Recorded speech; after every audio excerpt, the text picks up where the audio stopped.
Айша анамыз я Расулалла, салауат қалай айтамыз сізге дейді.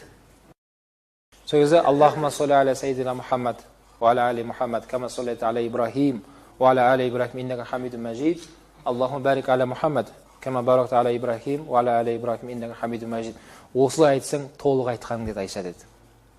Демек бауырлар, шыны керек, мына дүние сөзіне келген кезде біз өте жомартпыз. Көп сөйлейміз кейде. Бірақ осы қысқа нұсқа салауат қалған кезде сараңдық қылмайық иншалла. Пайғамбар алейхиссалам Айша анамызға осылай жауап берді. Дәл осы намаздағы салауатымыз бар ғой, осыны айтатын болсақ, Пайғамбар алейхиссалам айтқан жауап осылай болды. Әрине, бірақ кейде мүмкіншілік болмай айтқан болса, Аллахумма солли аля сайидина Мухаммад деп айта береміз. Ол да салауат. Және қоса кететін нәрсе, бауырлар, риуаятта сайидина деген сөз жоқ бұл жерде. Сайидина деген сөздің мағынасы мырзам, біздің көсеміміз деген сөз. Кейбір бауырларымыз осында бидағат деп жатыр. Дұрыс, риуаятта сайидина деп келмеген. Бірақ осыны кіргізген ахл зикрлар. Алла Тағала Құран кәрімде фассалу ахл зикри ин кунтум ла та'ламун. Сендер білмесеңдер, әрбір саланың өз мамандары бар, маманнан сұраңдар дейді. Дәл осы дін саласындағы маман ұстаздарымыз, жоғарыдағы үлкен ұстаздарымыз сайидина деген сөзді солар қосты. Пайғамбарға деген құрмет дейді. Өйткені жанымыздағы бір-біріміздің атымызды атамаймыз ғой. Сіз деп сөйлейміз, атын атамауға тырысамыз.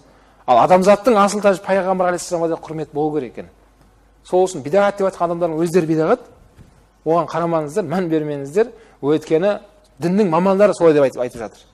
Оны қосып тұрған мен емес, бәкең емес, оны қосқан кім? Ғұламалар. Ахлусунна уал жамағаттың алдыңғы өтіп кеткен, Алла рахматтасын, үлкен ғұламалар осы мәселені көтеріп, солай кіргізіп кеткен. Бұл Пайғамбар алейхиссалам деген махаббат, оған деген құрмет дейді. Әрине, Алланы ұлықтап айтсаңыз жақсы ғой, бірақ салауат жаңа хадисте келгенде айтыла береді. Өйткені Аллахума деген сөздің өзі, сіз Алланы айтып жатсыз бұл жерде. Пайғамбар алейхиссалам салауат айтқан адамдар. Мысалы, мен Пайғамбар алейхиссалам көрген жоқпын. Сіздер көрген жоқсыздар, бірақ Пайғамбар алейхиссалам бізді сағынды. Бауырлар, именно бізді Пайғамбар алейхиссалам сүйіктілерім деп айтқан. Сахабалар бәрі біз бе деген кезде, жоқ, сендер менің сахабаларымсыңдар, менің сүйіктілерім кейін келеді деген.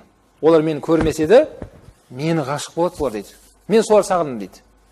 Сол Пайғамбар алейхиссалам енді ақыретте, махшарда мені қалай таниды? Сізді қалай таниды Расулалла десе, ғұлама айтады, кім Пайғамбар алейхиссаламға салауат айтса дейді, сіздің дауысыңыз Пайғамбар алейхиссаламға естіріледі деп келеді. Екінші бір несі жолында Пайғамбар алейхиссаламға сіздің жүзіңіз көрсетіледі дейді оған. Аллахумма солли аля сайидина Мухаммад деп салауат айтсаңыз, Пайғамбар алейхиссалам сіздің дауысыңызды естиді екен. Және сіздің жүзіңіз Пайғамбарға көрсетіледі дейді. Ертең махшарда Пайғамбар сізді жақсы таниды. Өйткені сіз осы тірі кезіңізде Пайғамбар көп салауат айтқан адамсыз. Бауырлар, сол үшін тірі кезімізде сараң болмайық. Сараңды Пайғамбар алейхиссалам сұраған кезде, сараң деген дүниеге байланысты айтамыз ғой. Бірақ сараңның ең сараңы, менің атым, есім аталған кезде маған салауат айтпағандарыңыз дейді. Ол деген Пайғамбар алейхиссалам, яғни бізбен сіздің салауатымызға мұқтаж емес біріншіден. Өйткені Алла субхана ва тағала Пайғамбар алейхиссаламды хабибі қылып қойды. Сүйіктісі ол. Бітті, ол Пайғамбар алейхиссалам тіке жәннатта ол.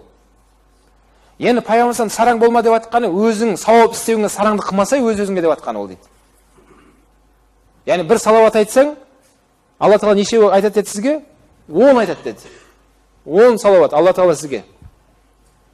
Демек, сауап істеуде сараңды қыл бір-біріңден қалып қоймасыңдар деп айтқаны ғой Расулаллах дейді. Бауырлар, иншалла, Пайғамбар алейхиссаламға көп салауат айтайық. Сол салауаттың мағынасын түсінуге тырысайық, не айтып жатқанымызда.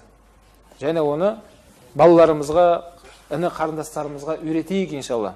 Айтып жүрсін оларда. Салауат айтып жүрген балаларымыз иншалла екіде де бақытты болады.